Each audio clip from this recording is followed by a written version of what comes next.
আজকে যৌতুকের নামে নোংরামি চলতেছে। আর আজকে আমাদের সমাজের কিছু মা এবং বোন আছে, এরা নতুন বউ বাড়িতে আসার পরে মেয়েকে জিজ্ঞাসা করে, তুমি তোমার বাবার বাড়ি থেকে কি নিয়ে এসেছো? কি কথা ভুল বলেছি?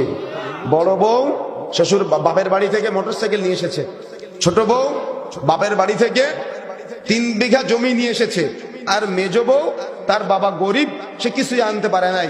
এখন বাড়িতে ঘর মুছবে কে? মেজ বউ। বাড়িতে কাপড় কাচবে কে? মেজ বউ। রান্না করবে কে? মেজ বউ। তার মানে বাড়ির যত কাজ আছে সব মেজ বউ করবে। কেন? তার বাবা তাকে কিছু দিতে পারে নাই। কি আছে না? আছে কি না? সমাজে আসে না? এমন পরিবার আছে না আমাদের সমাজে? অহরহ আছে না? লজ্জা আছে, শরম আছে, হায়া আছে আপনার।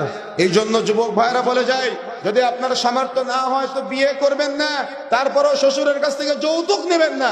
আমার উস্তাদ শেখ আব্দুর রাজ্জাক বিন ইউসুফ উস্তাদজি বলেন যে, তোমার শ্বশুর ফকিরকে দেখলে 5 টাকা ভিক্ষা দেয় না, আর তোমার শ্বশুর তোমাকে পালসার মোটরসাইকেল দিয়েছে, এটা আমাকে বিশ্বাস করতে হবে? কথা বুঝেন নাই? কথা কি বুঝতে পেরেছেন?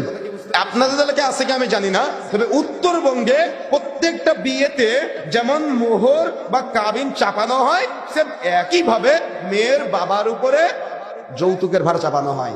আজকে বলে যাচ্ছে, মনে রাখার চেষ্টা করবেন, যুবক ভাইরা যারা বিবাহ করেছেন, শ্বশুরের কাছ থেকে যত যৌতুক নিয়েছেন, আজকে বাড়িতে যাওয়ার পরে যৌতুকের টাকা ফেরত দেওয়ার চেষ্টা করবেন। আরে আপনার চাকরির জন্য যদি আপনার শ্বশুর খুশি মনে কিছু আপনাকে দেয়, সেটা আলাদা হিসাব, কিন্তু আপনি জোর করবেন আপনার স্ত্রীর উপরে, ব্যবসা করার জন্য আপনার স্ত্রীর উপরে জোর করবেন বাপের বাড়ি থেকে টাকা দিয়ে আসার জন্য, এটা আপনার জন্য হারাম। সারা জীবন যত ইনকাম করবেন সব হারাম হয়ে যাবে।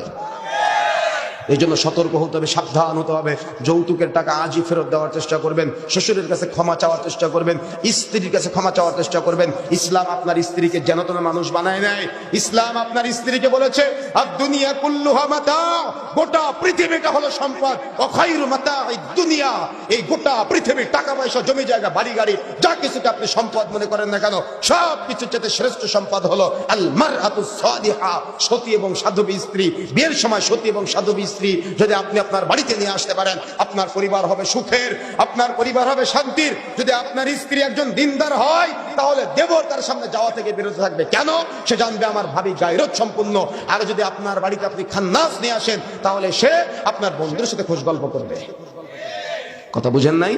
এই জন্য মনে রাখা চেষ্টা করবেন, পরিবার পরিচালনার জন্য, পরিবার সাজানোর জন্য আপনাকে শুরুতেই এই চিন্তা করতে হবে যে আমার পরিবার হবে দিনদার, আমার স্ত্রী হবে দিনদার, আমি হব দিনদার। তাহলে আপনি সুখের পরিবার সাজাতে পারবেন, সমৃদ্ধশালী একটা পরিবার সাজাতে পারবেন। এই যে কথা বলছিলাম, তাহলে মোহর নির্ধারিত হবে ছেলে এবং মেয়ের পিতার কথার ভিত্তিতে। ছেলের উপরে মোহরের ভার চাপানো যাবে না। সেম একইভাবে মনে রাখার চেষ্টা করবেন, যৌতুক হলো হারাম। আরে সরকার আপনাকে কেন বলবে? আপনি ইমানদার, আপনি মুসলিম, ইসলাম এটা হারাম করেছে। আপনি অ্যাজ এ ইমানদার হিসেবে আপনি 5 ওয়াক্ত সালাত আদায় করেন, আপনি সিয়াম পালন করেন, আপনি সালাত আদায় করেন, আপনি রমজানে সিয়াম পালন করেন, আপনি হজের মৌসুমে হজও করেন, আবার আপনি যৌতুকের টাকায় উমরা করতে যান, ব্যবসা করতে চান। এটা নোংরামি ছাড়া কিছুই নয়। যেন সতর্ক হতে হবে, সাবধান হতে হবে। যৌতুকের টাকায় হজ করে ওই হজ আপনি বাংলাদেশে নিয়ে আসতে পারবেন না। যৌতুকের টাকায় ওমরা করে ওমরা আপনি বাংলাদেশে নিয়ে আসতে পারবেন না, সৌদি আরবে থেকে যাবে। দেখবেন হজ করে এসে দাড়ি কাটে। সতর্ক হতে হবে, সাবধান হতে হবে। ফের বন্ধুরা আমার, যে কথা বলতে চাচ্ছিলাম, তাহলে পরিবার পরিবর্তনের জন্য আমাকে আপনাকে বিবাহের শুরুতেই নীতিমালাগুলো গ্রহণ করতে হবে। পরিবার পরিবর্তনের জন্য আজকে থেকে চিন্তা করতে হবে, যৌতুক না, আপনি আপনার হালাল উপার্জন দিয়ে এই গোটা পৃথিবীর শ্রেষ্ঠ সম্পদকে আপনি মূল্যায়ন করার চেষ্টা করবেন।